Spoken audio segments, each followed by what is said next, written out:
I've spent the last 6 months living inside an abandoned RV. This was not by choice. By Christian Wallace. I've spent a long time thinking about how to word this. As time's gone on, it's becoming clear to me that I should be honest about my mistakes, although I have no desire to give my identity away. Still, I can't just stay silent. So, should I start this like a talk at a conference? Should I slowly work my way to some massive justification for my life's work? I could tell you how my work could, potentially, have offered new ways to deliver complex medicines, or offered philosophical insights into the past and future of life's organization, or even created blueprints for strange new robotics that would let mankind conquer the stars. Or maybe, perhaps, I should actually be honest. I studied slime molds. And I did it because I liked feeling like the smartest person in the room. So I picked a topic few people could challenge me on. The problem was that I was very impressive to most laypeople, but within my field I wasn't particularly well recognized. I dealt with taxonomic classification and was, for all intents and purposes, a lab assistant. Our field team collected lots of samples, and someone had to organize them, categorizing the molds and ordering them, looking for anything that stands out. I've joked that I've discovered more species than any other scientist. I just never got the credit. That might actually be true. But it's also true that I spent most of my time running through a fixed battery of tests. Researchers sent me dirt, I developed cultures, tested them, and if anything was unusual, I would send it off to a genetics lab for testing. Any papers that got published would have me listed as an author, usually 6th or 7th. I was forever lost in the et al. But for almost 99.9% of the time, the test came back with the same old results. Somewhere above me were other more celebrated scientists who were looking for novel species that might do strange new things. That's where the robotics and medicine stuff comes from, of course. Don't forget, penicillin was a mold, just like the things that I look at. But I wasn't saving the world. I was doing the same old shit day in and day out. Mine was the boring work that needed doing to save other people time and money, while I jealously waited for a chance to prove myself to the older academics. That chance, I thought, came with Melissa. It started with a small sample of mold sent to me along with hundreds of others. One I would later come to name Melissa after my late sister, whose favorite color was turquoise. To this day, I don't know exactly where Melissa came from. Just that the note on her file seemed like a joke to me, so I ignored it. Researchers occasionally slipped references into the notes for a bit of fun. Either way, Melissa was one of many strange, unidentified organisms who we share this world with, picked out of some dark, forgotten corner where she had been overlooked, and then shepherded to my small basement-level laboratory. She was a shimmering, almost metallic beauty, with vivid pulsing veins spread along her pastel, cloudy hues. She looked like a psychedelic explosion caught in time, and staring at her microscopic structure felt like being transported to an alien world. Yeah, even at first glance, I knew she was going to be special. And oh boy was she. Starting with the fact that she never got a single maze wrong. She could hone in on food with remarkable accuracy, the kind you might expect from an actual organism. After about 50 trials, I was getting ready to write up the unusual nature of Melissa's success when I noticed the sample in the maze had what appeared to be some kind of dirt in it. A closer look showed a tiny black orb, the size of a small salt grain, embedded in her bluish flesh. It reminded me an awful lot of clam's eyes, and, acting on a hunch, I decided to place some small card that obscured the location of the nutrient packet, and then run a few more trials. I remember thinking, it was such a stupid idea. If anyone had asked why I'd done it, I would have struggled to come up with a sane idea. Eyes are multicellular and complex. Slime molds are simple. That kind of specialization just doesn't exist in their kingdom, even in the more complex fungi. But Melissa was full of surprises. What she did next was quite remarkable. She simply crawled up the maze wall, regrew her eyes, for it was now clear to me that they were eyes, in a new location, and used the vantage point to identify which branch to use before solving the maze all over again. I must have repeated the experiment 100 times, but eventually, exhaustion got the better of me, and I called it a day. Before I left, I sampled Melissa to grow another dozen samples, providing them with plenty of nutrition to encourage growth. I knew that the next day I'd need to go through an awful lot of very rigorous tests, and I very much wanted to be prepared. When I returned the following morning, I was utterly enthralled to discover that Melissa's growth was successful. I now had over a dozen independent samples of her, which meant I needn't worry about working with a limited supply. Once again, I set off to work, and while I can't go into tremendous detail, I will say that Melissa was truly something special. Over time, it became obvious to me that she possessed rudimentary powers of information processing, and could readily call into effect cellular specializations with as little as 60 minutes preparation. Of course, that might not sound very incredible to you, but try growing a third eye in 1 hour and let me know how easy you find it. And there were more than just eyes. There were special fibers, microscopically shaped like small springs that, under certain electrochemical signals, could tighten. These were no more than a few nanometers across, but in one demonstration, Melissa wove hundreds of thousands across a wall. Well, a bit of playing card I'd sellotaped to the maze, and buckled it to clear a path to food. In another demonstration, she used specialized digestive juices to break down a plastic wall, chemically engineering the necessary enzymes to break apart the laminated business card. I had to work with very limited supplies, you see. In another set of trials, performed in total darkness, she grew a myriad of tiny hairs across her surface and used them to detect faint vibrations in the air.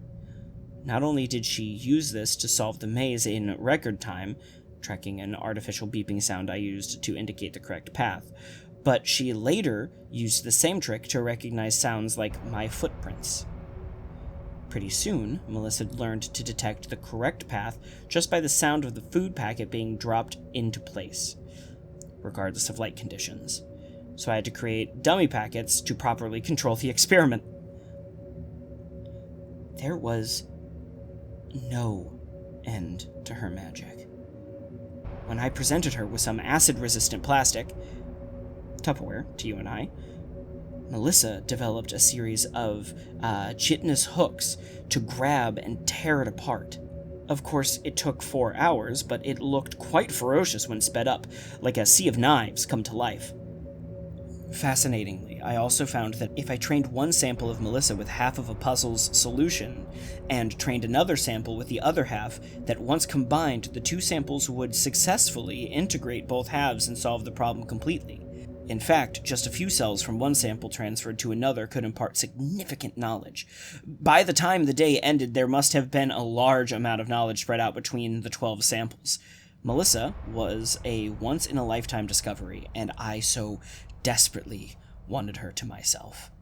I was going to do my tests, I decided, record them appropriately, and have all the proof necessary to show everyone that I was more than just a lab monkey to be overlooked. I left work that day feeling ecstatic, barely able to contain my excitement. This was the kind of thing that would have people from every department knocking on my door. Computer scientists, neuroscientists, psychologists, mathematicians, and doctors alike would all want to work with me. I fantasized all evening about cancer-curing molds trained to detect and consume tumorous tissue, plastic-eating organisms solving world pollution, and engineered molds that could grow enough nutritious fruit to end world hunger. Unfortunately, the next day I returned to find that someone had nudged the 12 individual samples closer together, possibly looking for more room on one of the shelves in the refrigeration unit. Either way, Melissa sensed herself and reached out across the various dishes, cracking lids where necessary, and reassembled her various parts into a single sample.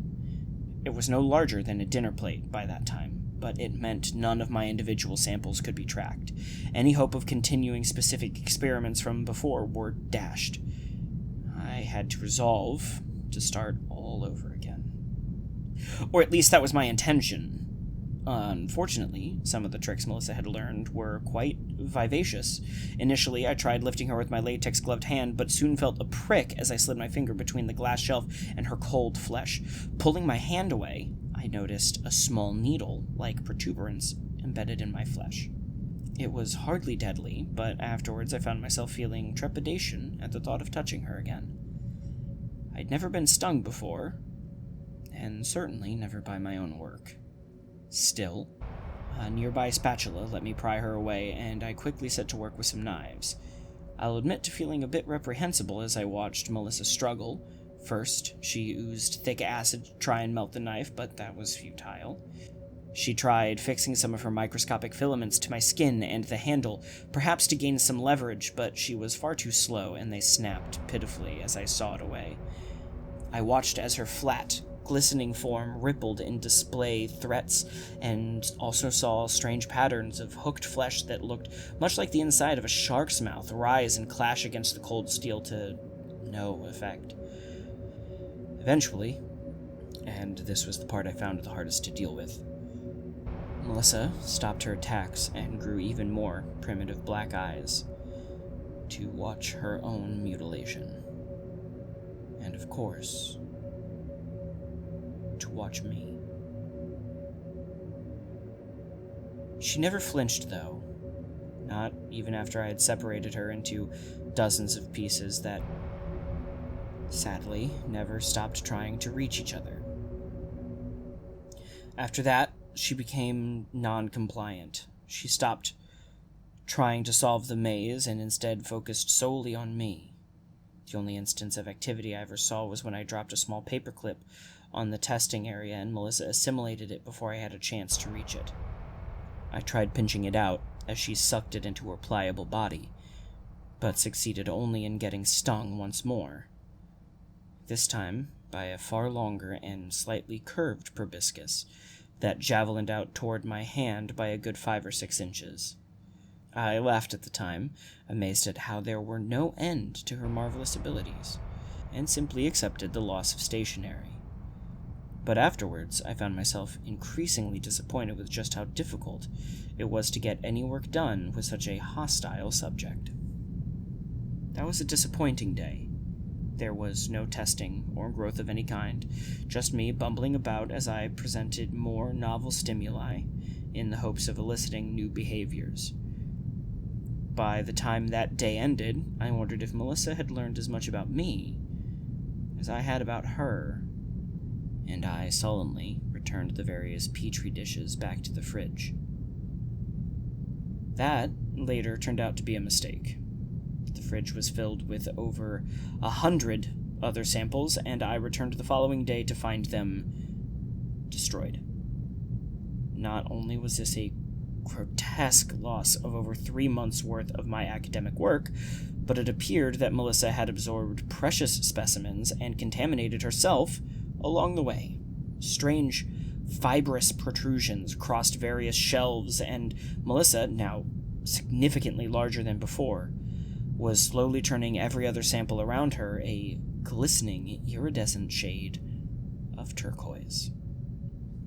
I decided that I would no longer be able to do this on my own.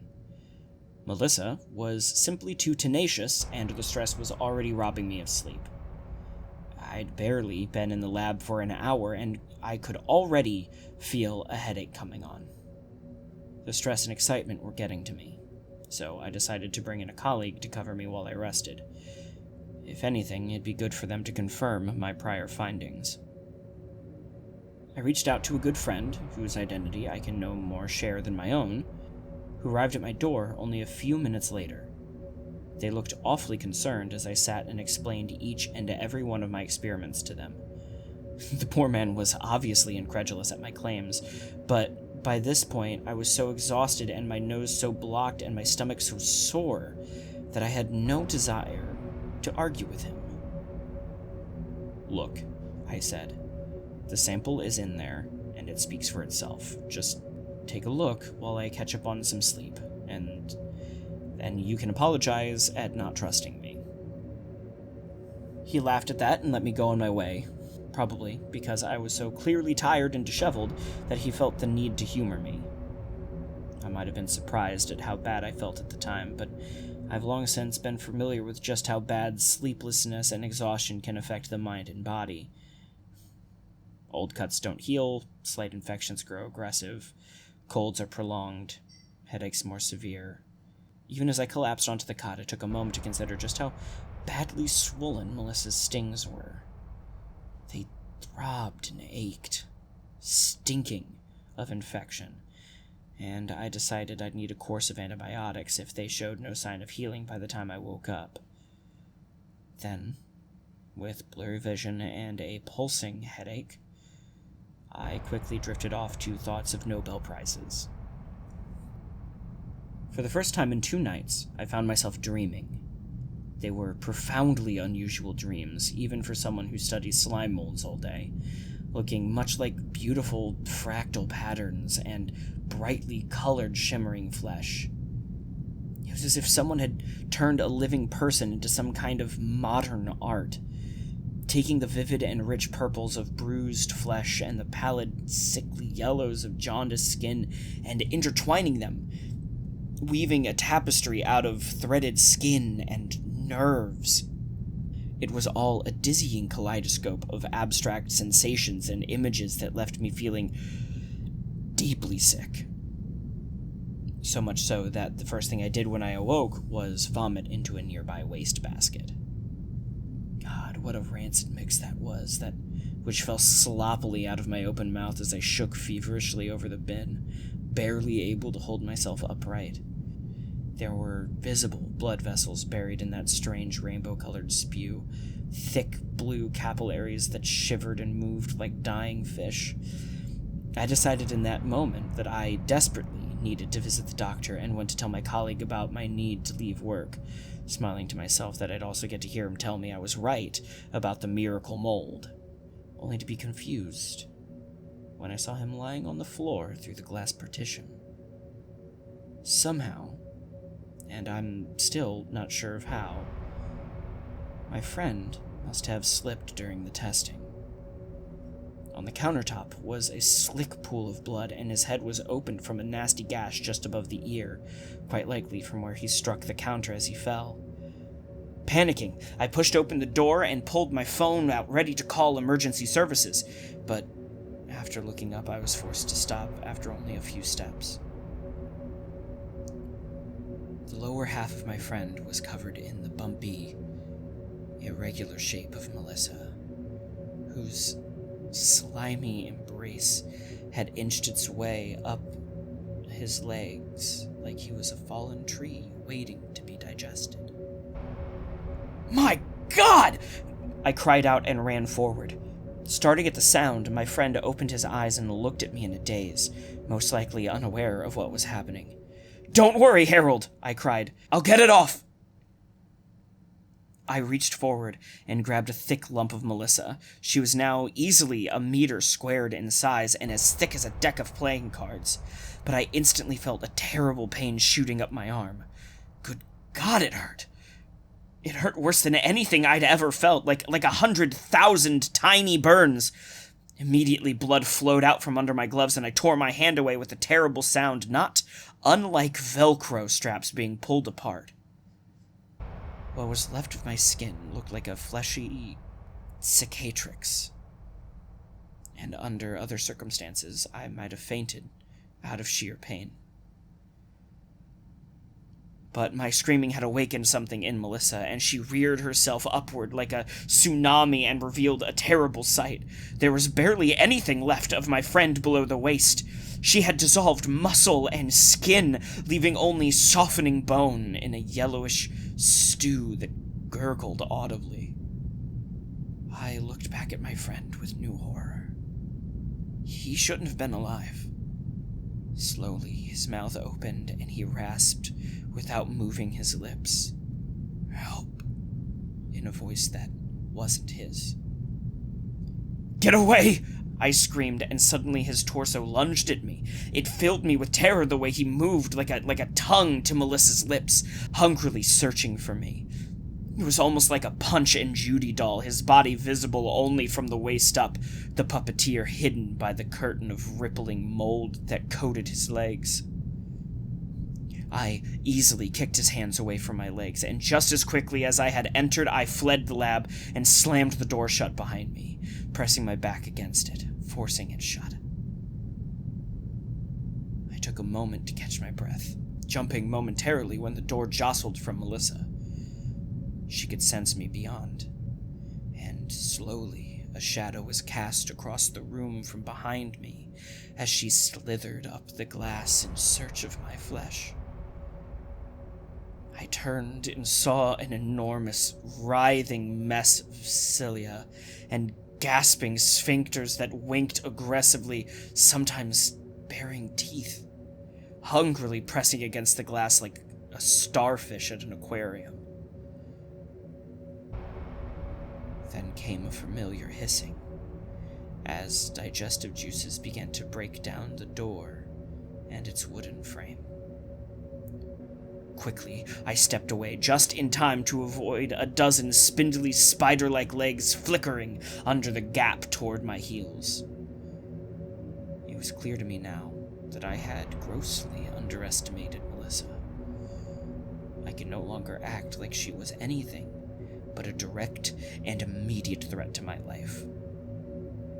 So I decided to go for the simplest solution of all. I lit the room on fire, starting with the door she was trying to break apart. Thankfully, there were lots of dangerous chemicals on hand, and they all burned very, very hot. It was actually quite odd watching her react to that ancient threat. Melissa quickly realized the only exit was blocked by flames, and many of our laboratories are designed to be controlled environments with very little risk of contamination, offering her few routes to leave. I could never really say if she did or didn't escape, of course. I just knew I needed to aggressively stop her getting through. I also decided that perhaps my best chance was to disappear. Maybe even hope that the half-eaten remains of my charred colleague might be mistaken for my own body. That's not to say I had a clear plan in my head as I fled the lab and university, rather than just some kind of peculiar, instinctual desire to flee, which I did in a desperate and haphazard manner. I left my whole life behind that day, driven by some overwhelming compulsion to get the hell away from that room. In some ways, it was almost like my mind wasn't my own. It has since become clear to me just how stupid I was. I've been forced to live in this wretched, broken-down caravan, far away on a Hebridean isle somewhere in the North Sea. I'm not even entirely sure what's left of Melissa or where she went after the fire. Sometimes I have apocalyptic nightmares of her slowly digesting the whole world.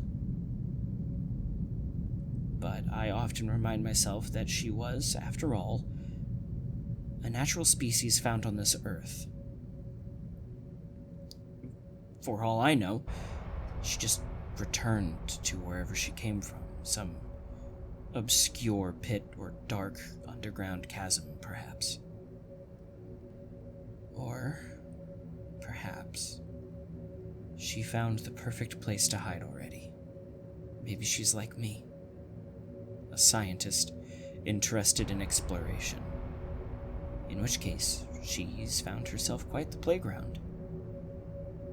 What things will she learn there, I wonder?